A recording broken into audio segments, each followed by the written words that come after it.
Breakfast হোক বা school office কলেজের টিফিনে পাউরুটি দিয়ে দারুণ কিছু নতুন স্বাদের রেসিপি বানাতে মন চাইলে এই রেসিপিটা বানিয়ে দেখতে পারেন।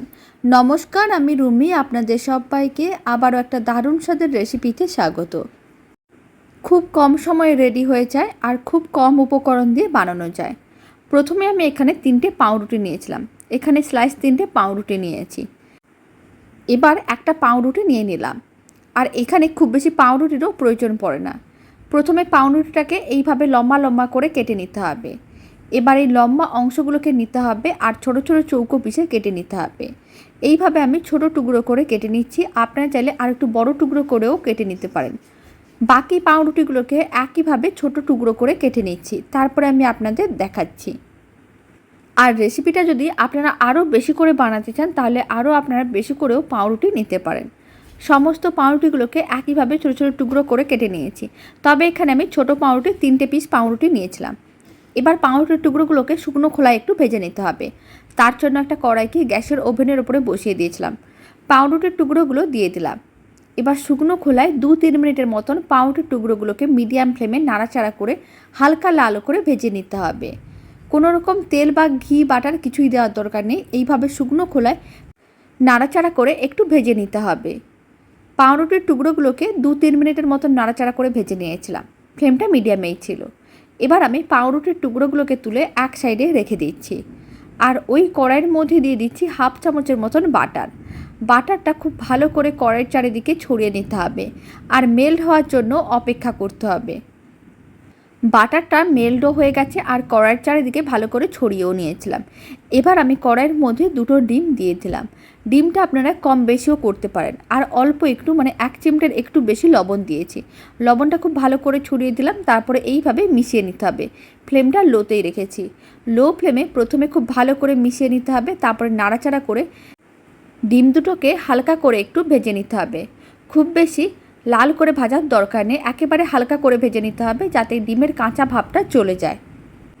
লো ফ্লেমে এইভাবে 2-3 মিনিটের মতন নাড়াচাড়া করে নিয়েছিলাম। ডিমের কাঁচা ভাবটাও চলে গেছে, হালকা করে এইভাবে ভেজে নিয়েছিলাম। এখন এই ভেজে নেওয়া ডিমগুলোকেও তুলে রেখে দিচ্ছি। আবারও আমি কড়াইয়ের মধ্যে 1/2 চামচের মতন বাটার দিয়ে দিলাম। বাটারটা আবারও কড়াইয়ের চারিদিকে ভালো করে ছড়িয়ে নিতে হবে। বাটারটা মেল্ট হয়ে গেছে। এখন আমি কড়াইয়ের মধ্যে দিয়ে দিচ্ছি কিছুটা পরিমাণ রসুনের টুকরো। এখানে আমি 3 কোয়া মতন রসুনকে ছোটো ছোটো টুকরো করে কেটে নিয়েছিলাম। সেই রসুনের টুকরোগুলো দিয়ে দিলাম। এইভাবে 1 মিনিটের মতো নাড়াচাড়া করে নিতে হবে যাতে বাটারের সঙ্গে কুচনো রসুনটা একটু ভাজা হয়ে যায়। এতে স্বাদ ও গন্ধ দুটোই খুবই ভালো আসবে। প্রায় মিডিয়াম টু লো ফ্লেমে 1 মিনিটের মতন নাড়াচাড়া করে নিয়েছিলাম। এখন আমি এর মধ্যে দিয়ে দিলাম 1/2 চামচের মতন কর্নফ্লাওয়ার। খুব বেশি কর্নফ্লাওয়ার দেওয়ার দরকার নেই। এইভাবে 1/2 চামচের মতন কর্নফ্লাওয়ার দিতে হবে। যতটা বাটার দিয়েছিলাম ঠিক ততটাই কর্নফ্লাওয়ার দিয়েছি। খুব ভালো করে কর্নফ্লাওয়ারটাও মিশিয়ে নিতে হবে। যখন খুব ভালো করে কর্নফ্লাওয়ারটা মেশানো হয়ে যাবে তখন কড়াইয়ের মধ্যে দিয়ে দিতে হবে মেজারিং কাপের 1 কাপ লিকুইড দুধ। এখানে প্রায় 200 ml মতন দুধ আছে। দুধটা খুব ভালো করে একসঙ্গে মিশিয়ে নিতে হবে। আর মিশ্রণটা লো ফ্লেমেই রাখতে হবে, না হলে কিন্তু অনেক তাড়াতাড়ি ঘন হয়ে যেতে পারে। এই সময় যখন খুব ভালো করে মিশ্রণটা রেডি হয়ে যাবে, মেশানো হয়ে যাবে, তখন মিশ্রণটার মধ্যে দিয়ে দিতে হবে অল্প একটু কুচনো ধনেপাতা। খুব বেশি না, একেবারে সামান্য পরিমাণ। আর দিয়ে দিলাম অল্প একটু লঙ্কার গুঁড়ো। আপনারা চাইলে চিলি ফ্লেক্সও দিতে পারেন, আর নাহলে এইভাবে লঙ্কার গুঁড়োও দিয়ে দিতে পারেন। স্বাদ অনুযায়ী দিয়ে দিলাম লবণ, খুব বেশি না, অল্প। আর দিয়ে দিলাম নুডলসের মশলা। আপনারা যে কোনো ধরনের নুডলসের মশলা এর মধ্যে দিতে পারেন। খুব ভালো করে সমস্ত কিছু মিশিয়ে নিতে হবে। আর লো ফ্লেমে এইভাবে 2-3 মিনিটের মতন রান্না করে নিতে হবে। লো ফ্লেমে 2-3 মিনিটের মতন রান্না করে নিয়েছিলাম। মিশ্রণটা বেশ ঘন হয়ে গেছে। এখন মিশ্রণটার মধ্যে আমি ভেজে রাখা ডিম ও পাউরুটিগুলো দিয়ে দিচ্ছি। তারপর লো ফ্লেমে খুব ভালো করে মিশিয়ে নিতে হবে। আর এইভাবে 2 মিনিটের মতন নাড়াচাড়া করে নিতে হবে। তাহলে মিশ্রণটা বেশ অনেকটাই ঘন হয়ে যাবে। খুবই কম সময়ের মধ্যে রেডি হয়ে যায় আর খেতে ভীষণ ভালো হয়। ছোট থেকে বড় যে কেউ খুবই পছন্দ করবে। খুব কম সময়ে অল্প উপকরণ দিয়ে দারুণ কিছু রেসিপি বানাতে মন চাইলে এই রেসিপিটাও বানিয়ে দেখতে পারেন।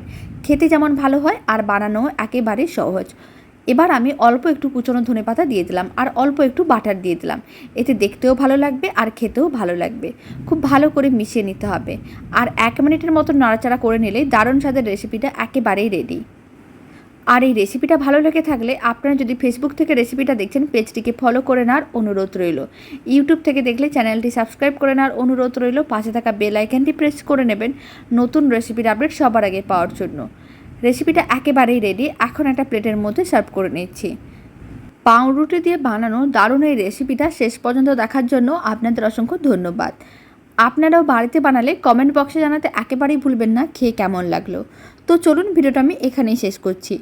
আপনারা সবাই ভালো থাকবেন, সুস্থ থাকবেন। আপনাদের সঙ্গে আবার নতুন রেসিপি নিয়ে দেখা হচ্ছে।